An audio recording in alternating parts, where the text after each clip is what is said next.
परमार्थ प्रसंग। जय ठाकुर, जय माँ। ओम शिव शिव शिव। स्वामी बिरजानंद जी के सार गर्भित दिव्य उपदेश।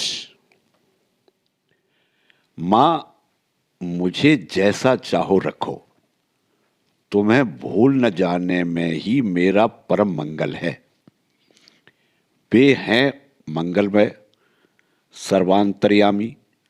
वे जानते हैं किसके लिए क्या अच्छा है और वे ही व्यवस्था करते हैं जो तुम्हारे लिए और सबके लिए अच्छी हो।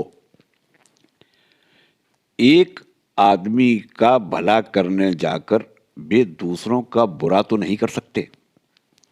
हम लोग मेरा मेरा करके अपने स्वार्थ की क्षुद्र चार दीवारी में अपने को बंद करके केवल अपना और स्वजन मात्र का ही सुख चाहते हैं।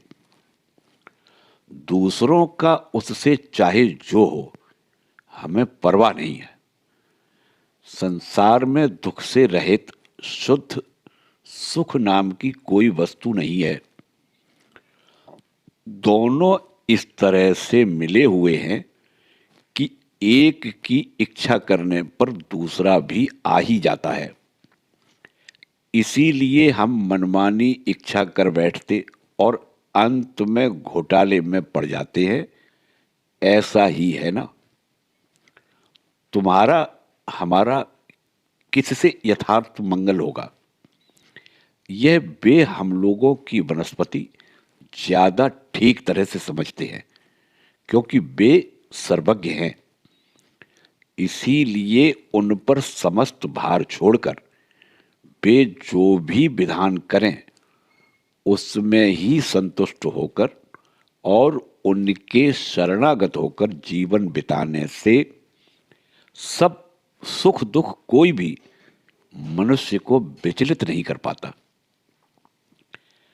बनेपि दोषा प्रभवन्ति रागिणाम ग्रहेप पंचेन्द्रिय निग्रह तपा अकुत्सिते कर्मणि या प्रवर्तते निवृत्ति रागस्य गृहम तपोवनम। अर्थात विषयी लोगों के मन में वन में भी विकार उत्पन्न होता है। पंचेंद्रिय निग्रह रूपी तप घर में भी संभव है। जिनकी बुद्धि शुभ कर्मों में लीन है, उन रागासक्ति रहित व्यक्तियों के लिए तपोवन और घर समान है। इसी मन को लेकर कहीं भी जाओ, जो भी करो, छुटकारा नहीं, भोग अनिवार्य है और शायद नए नए बंधनों में जड़ित हो जाओगे।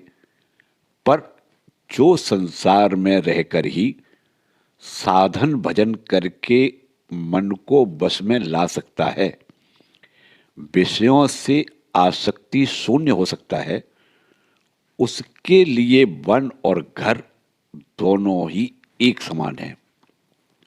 वह चाहे जहां रहे और चाहे जो करे, वह सदा नित्य मुक्त और आनंदमय है। साधारण लोग बिना बात किए कुछ समय भी नहीं रह सकते। यदि कोई बोलने को ना मिले तो मन में ही बातें करते रहते हैं। विचार मग्न रहने का और क्या मतलब है? यही अपने आप बात करना।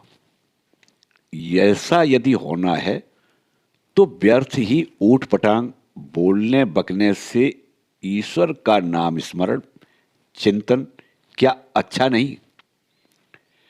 काम काज के लिए अवश्य ही तत्संबंधी लोगों से अनेक बातें करनी पड़ती हैं, परंतु जब अकेले रहो या विशेष कार्य में व्यस्त न रहो, तब तो व्यर्थ की भावना चिंता से मुक्त रहकर भगवान का स्मरण मनन और नाम जप ही उचित है। अन्य विचार मन में न आए, इसके लिए नाम जप के अभ्यास की आवश्यकता है। जप है अखंड, लगातार एक तान से भगवान का नाम लेते जाना। जप के समय नाम और नामी अभेद हैं, यही सोचकर उनका चिंतन करना चाहिए। जो नाम है वही नामी है, अर्थात नाम लेते ही जिसका नाम है उसी का बोध होता है।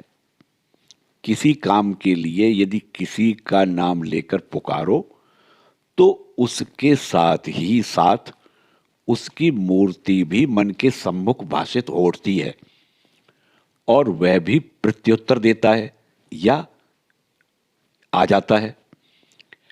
जप भी ठीक ऐसा ही है।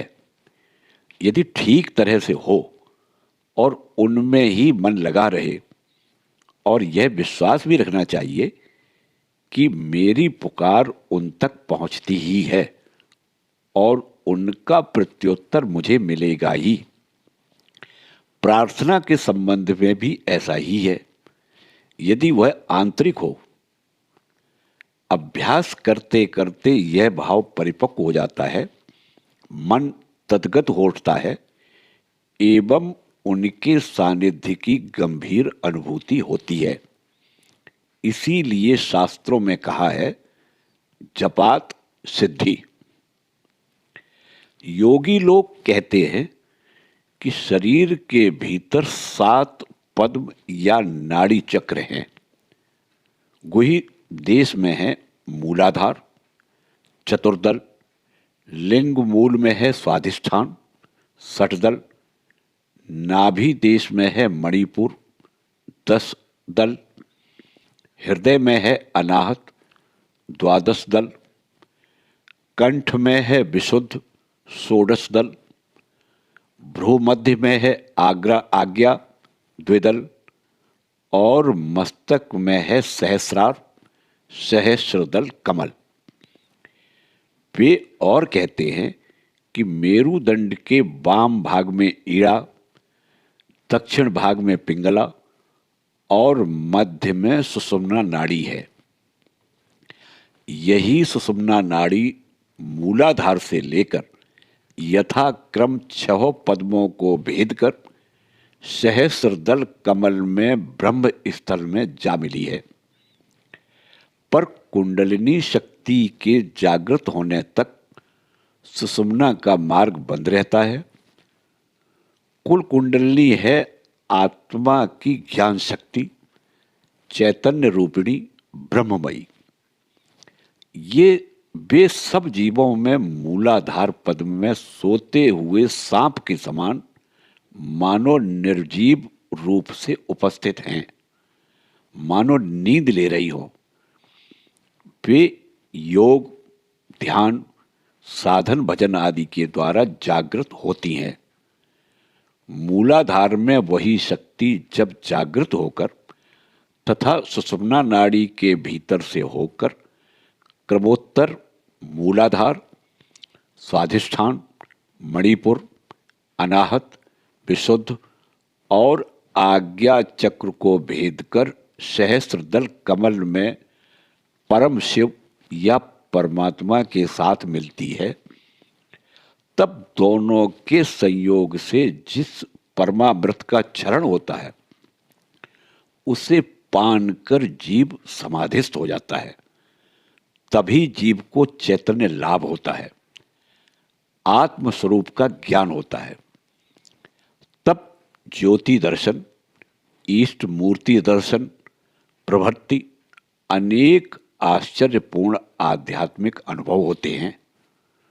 गुरु और परमेश्वर की कृपा से और साधक के पुण्य प्रताप से कभी कभी वे स्वयं ही अल्प आयास से ही जागृत हो जाती हैं। श्री रामकृष्ण देव कहते थे, इस निर्विकल्प समाधि की अवस्था में साधारणता 21 दिन से अधिक शरीर नहीं रहता। जीव परमात्मा या परब्रह्म में लीन हो जाता है। यही हुआ संक्षेप में 60 चक्र भेदन का वर्णन। पर जो जगत गुरु, आचार्य कोटि या ईश्वर कोटि के मनुष्य होते हैं, जो मुक्त होकर भी जगत के कल्याण के निमित्त किसी विशेष ईश्वरीय उद्देश्य को सिद्ध करने के लिए देह धारण करते हैं, वे ब्रह्मानंद को भी तुच्छ गिनकर जागृत कुंडलिनी शक्ति को उसी मार्ग से सहस्रार्थ से अनाहत चक्र अर्थात हृदय में वापस नीचे लाकर भावमुखी होकर रहते हैं, अर्थात द्वंद्वातीत पारमार्थिक और व्यावहारिक ज्ञान में ही चढ़ना उतरना किया करते हैं और सहस्रावधि जीवों का अविद्या के मोह से उद्धार करते हैं। स्वामी विवेकानंद जी ने कहा है, यथा रीति शास्त्रीय विधान और विज्ञान सम्मत प्रक्रियाओं का साधन न करके भी कभी कभी किसी किसी महापुरुष की कुंडलिनी शक्ति स्वयं ही जागृत हो उठती है, हठात सत्य लाभ के बतौर। मार्ग में चलते चलते ठोकर खाकर कोई आदमी मानो देखता है कि एक पत्थर हट गया है और उसके नीचे न मालूम क्या जगमगा रहा है। पत्थर उठाकर देखता है तो नीचे घड़ों से मोहरें रखी हैं। इसी प्रकार पर वे जैसे संसार का कुछ भला करते हैं, वैसे ही अपने मन की संकीर्णता और कट्टर सांप्रदायिकता से जगत का अहित भी कर डालते हैं। सामूहिक रूप से खूब उच्च स्वर से नाम संकीर्तन आदि करते हुए बहुत से लोग भावोच्छ्वास उदित हो उठने से रोते रोते नाचते नाचते बेहोश हो जाते हैं। उनकी भी कुंडलिनी शक्ति क्षणिक और थोड़ी जाग उठती है, किंतु उसकी प्रतिक्रिया भयानक होती है। प्रायः देखा जाता है कि उन्हें अपनी कुटेवों को चरितार्थ करने की इच्छा होती है और दुनिया के सामने अपने को भक्त और धार्मिक जाहिर करके मान यश लाभ करने की प्रबल आकांक्षा होती है और वे परिणामतः कपटाचारी और भंड बन जाते हैं। सूर्य के प्रकाश से ही जैसे लोग सूर्य को देखते हैं, दीपक जलाकर नहीं, वैसे ही भगवान की कृपा से ही उनका दर्शन लाभ होता है, मनुष्य की क्षुद्र शक्ति से नहीं। फिर भी जैसे मेघाच्छन्न हो जाने से सूर्य नहीं दिखता, वैसे ही अविद्या और माया भगवान को देखने नहीं देती। साधन, भजन, प्रार्थना आदि के वायु वेग से यह बादल उड़ जाता है और वे प्रकाशित हो जाते हैं। साधन, भजन आदि उनके दर्शन में कारणभूत नहीं है, क्योंकि वे स्वयं प्रभु हैं। ये तो केवल आवरण, कठिनाई, विघ्न आदि को नष्ट करते हैं। ज्ञान, भक्ति, पवित्रता, वैराग्य और व्याकुलता, ये सब ईश्वरीय भाव हैं। उनका निजस्व ऐश्वर्य, वे जिस पर कृपा करने की और जिसे दर्शन देने की इच्छा करते हैं, उसे पहले से ही ये सब देकर भूषित कर देते हैं। तब समझ में आता है, मोह रात्रि प्रायः बीत गई, अरुणोदय के लिए और विलंब नहीं। श्री रामकृष्ण देव की वह उक्ति तो विदित है, अपनी रैयत के किसी गरीब की प्रार्थना पर जमींदार उसके घर जाने के लिए राजी हुए और अपने व्यवहार में आने वाला सब सामान असबाब उसके घर पहले ही पहुंचा दिया, क्योंकि वह बेचारा गरीब आदमी वे सब बहुमूल्य चीजें कहां से पावे। भगवान उसी पर कृपा करते हैं जो उनके लिए अपना सर्वस्व त्याग कर व्याकुल अंतःकरण से उन्हें चाहता है। तो क्या फिर भगवान के लिए भी कोई प्रिय और कोई अप्रिय है? जो संसार में स्त्री पुत्र परिवार और विषय लेकर भूला हुआ है, उस पर क्या भी कृपा नहीं करते? उस पर क्या भी असंतुष्ट है? ऐसा क्यों होगा? भक्त, अभक्त, सन्यासी, गृही सभी तो उनकी संतान हैं। बच्चा जब मां को भूलकर खेल में मस्त रहता है, तब भी जैसे मां का प्रेम और अनुराग रहता ही है, उसी प्रकार का स्नेह उस पर तब भी होता है जब वह सब खिलौने फेंककर मां मां कहकर रोता है और मां सब काम छोड़कर उसे गोद में लेकर उसका लाड़ प्यार करने लगती है। मां सोचती है, जब तक खेल में भूला है उससे सुख पाता है, ठीक तो है, खेलता रहे। जब उसे खेल और अच्छा नहीं लगता, सब खिलौने फेंककर मां को ही चाहता है, किसी से भी नहीं मानता, तब मां उसे गोद में लेती है और मां की गोद में जो सुख बालक को होता है वह क्या खिलौनों में मिलता है? पर क्या किया जाए, फिर भी खेल खेलना नहीं छोड़ते। इसे ही कहते हैं माया। चाहे जितनी बादलों की गर्जना हो, वर्षा की झड़ी लगी हो, बिजली चमकती हो या बिजली गिरती हो, चातक पक्षी उससे जरा भी न डरकर आकाश की ओर देखकर मन भर के वृष्टि जल पान करता है और अपनी पिपासा शांत करता है। नीचे के जलाशयों का पानी वह कभी नहीं पिएगा, चाहे प्यास के मारे प्राण होठों तक ही क्यों न आ जाएं।